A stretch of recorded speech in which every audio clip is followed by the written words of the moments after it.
Looking at these gas laws, and if you remember in your POGIL, you actually discovered the names of the guys who were doing these tests. We're looking very particularly at three pieces. We're looking at pressure, we're looking at volume, and we're looking at temperature. And basically, we want to talk about the relationships between these guys. If I increase pressure, what does that do to temperature and volume? If I decrease the volume, what does that do to temperature and pressure?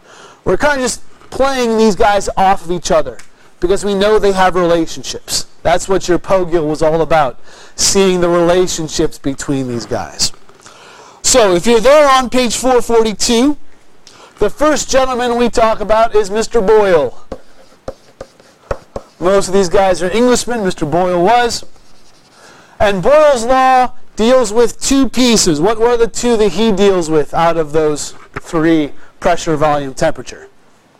He deals with pressure and volume. So all of these laws, you're going to see they're going to give you 1s and 2s, P1 and V1 and T2 and P2. All that's saying is, here's a gas to begin with, and then you do something to it, and we want to know what is its new pressure and volume and temperature. Does that make sense? It's not two different gases. We've just changed something in it: the temperature, the pressure, the volume. So Boyle's law is P1 V1 equals P2 V2. And when we have these guys multiplied together like this, this is telling us that pressure and volume have an inverse relationship. So if I increase pressure, what's going to happen to my volume? It's going to decrease. Think of it this way. If I have a balloon, right? And I squeeze that balloon on all sides, nothing goes squirting out anywhere. What's going to happen to the balloon? It's going to get smaller, right? So as I add pressure, the balloon is going to shrink. Are we cool? If I lower that pressure, the balloon's going to expand. Don't worry necessarily about internal versus external at this point. I'm using both of them as we talk about it. This is more dealing with internal, to be honest. But I'm just using it as an example. So yeah, they don't differentiate between the two. They just say pressure. Are we cool? This is Mr. Boyle's law. If I continue on, if you flip the page, over on page 444, 445, we get to Mr. Charles's law.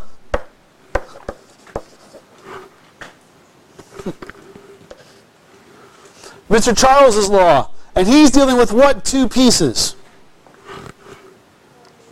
Volume and temperature. And his law is that volume over temperature equal to each other.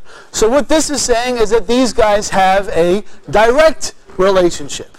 If I increase the temperature, the volume expands.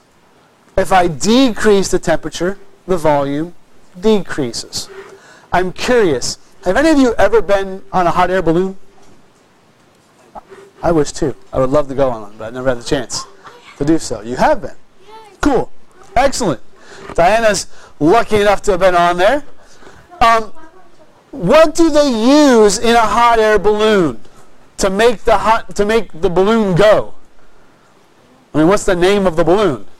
Hot air. It's a hot air balloon. So okay, so how does that work? Does anybody have any idea how that works? Second? Okay, so they literally start off with this big balloon that's on the ground. Do you all know this, right? Yeah.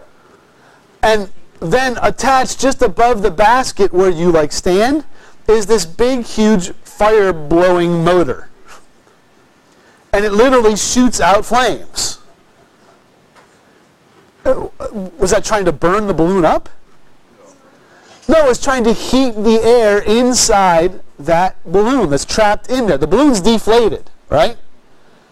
By blowing that air, the heat in there, it causes the air to expand. As temperature goes up, volume goes up. Hot air balloon is straight up Charles's law. What's that? So they don't heat it that much. But you could, sure, yeah. So, right, depending on how big of something hits it, maybe you can keep heating the air enough to keep expanding to keep yourself up enough so you can land safely. But no, if you like just shot a bunch of arrows into this hot air, it would crash. Yeah, this would be a problem. What's that? It could, but they don't use any flammable gas. They just use atmospheric air, which is not flammable. Yeah, sir? So, how does the equation show that, like, is the equation supposed to show that temperature rises as, what you're saying, how? As temperature increases, volume increases? Yeah, based upon how it's set up here mathematically. I know that, let's say this is a 1 and a 1. If I change the temperature to a 2, in order for these guys to still be equal, what does the volume have to go up to? It has to be a 2. Does that make sense? If I add more temperature, the volume has to go up for them to still be equal. It's good. Good question. Just so you can see it mathematically. Make sense? Mr. Boyle was looking at what two things? Volume and pressure for Mr. Boyle. Mr. Charles doing volume and temperature. Okay? And our third law that we'll learn today, again, if you flip the page again, and they have these lovely little illustrations there on page 445 and on page 442, showing you little pistons, right? Where if you add more pressure or you add more heat, what happens to the volumes? They show you some graphs as well. Let's move over to page 447. And this is a Frenchman, Mr. Gay-Lussac.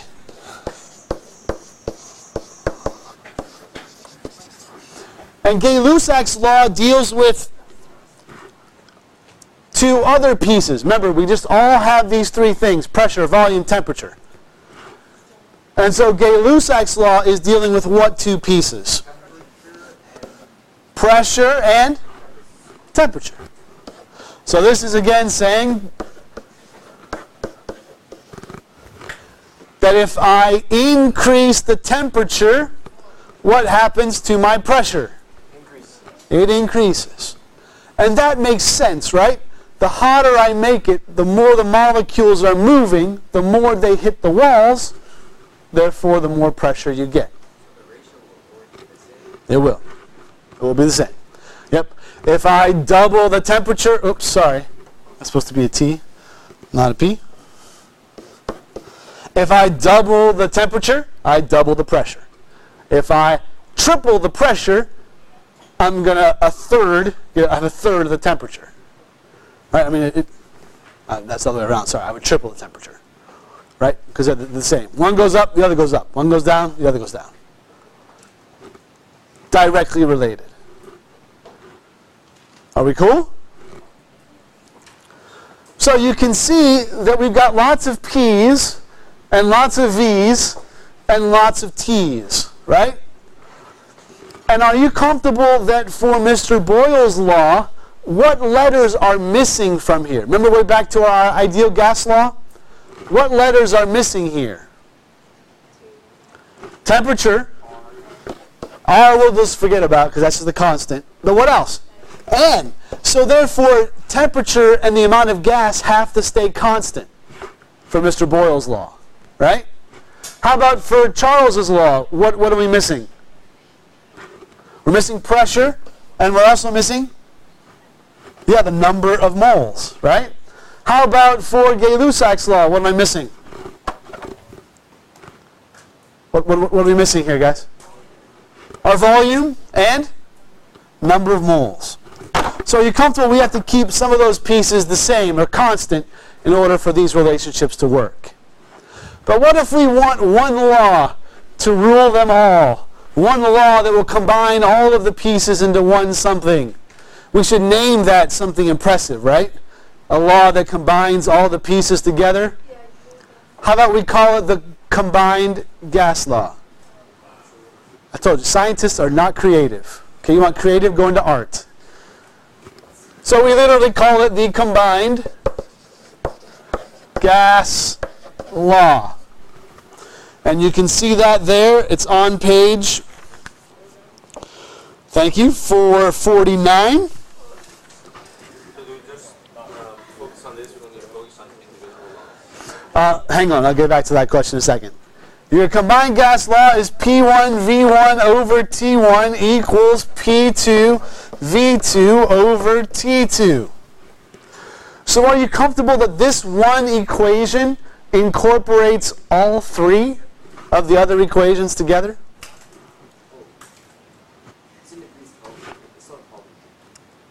Of course. Temperatures in Kelvin.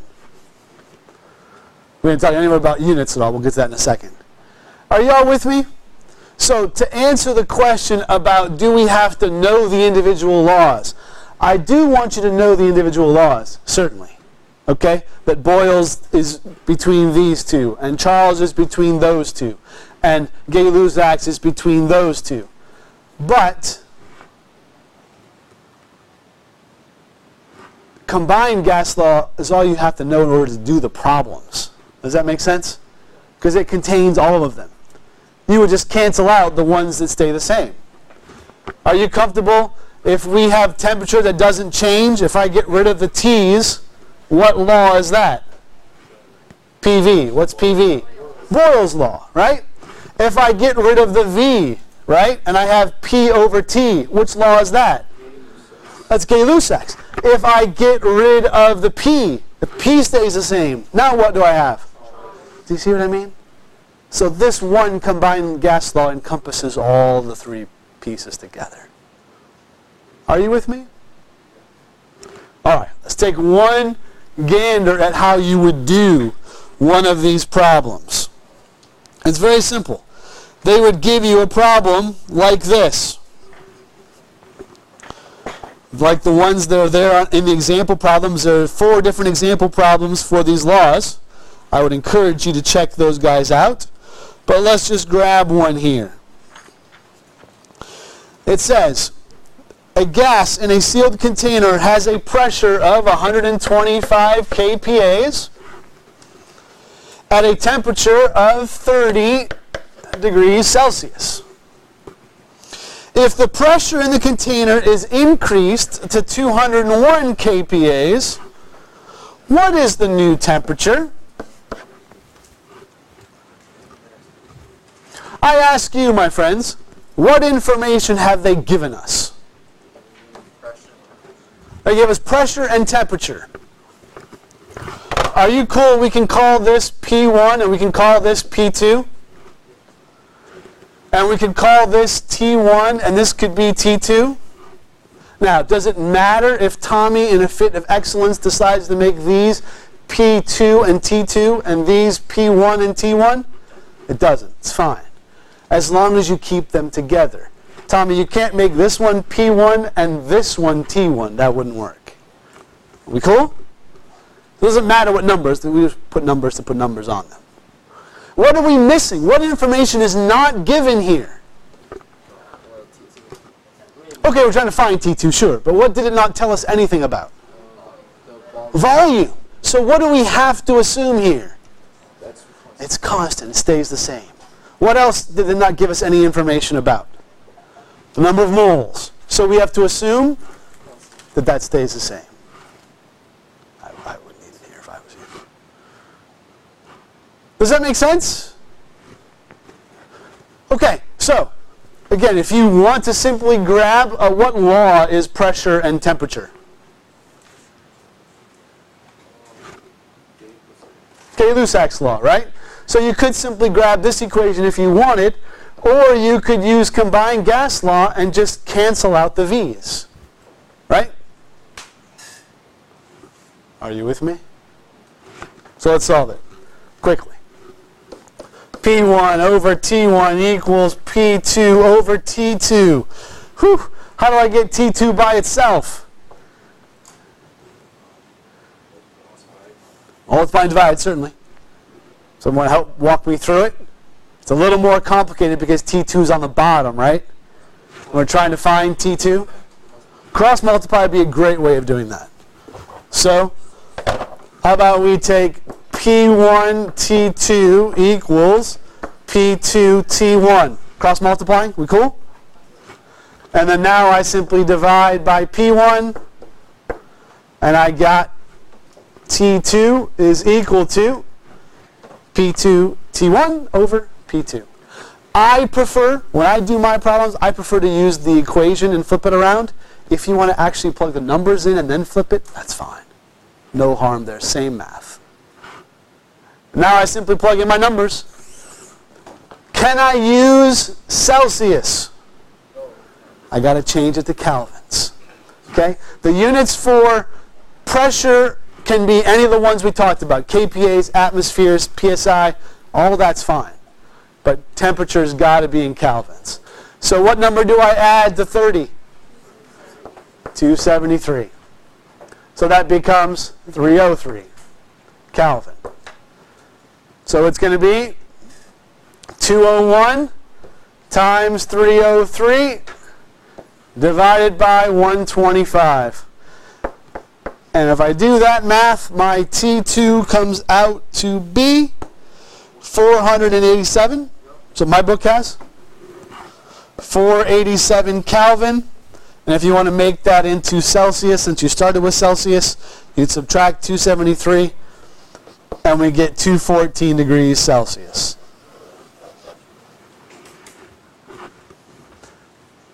Does this make sense, my friends? Okay. I'll post up some video. I'll post up this recording today as well. I have some other videos where I'm going through each of these pieces as well. What we're going to do, I'm not here tomorrow. Well, let me just stop this video here so I can get that rolling.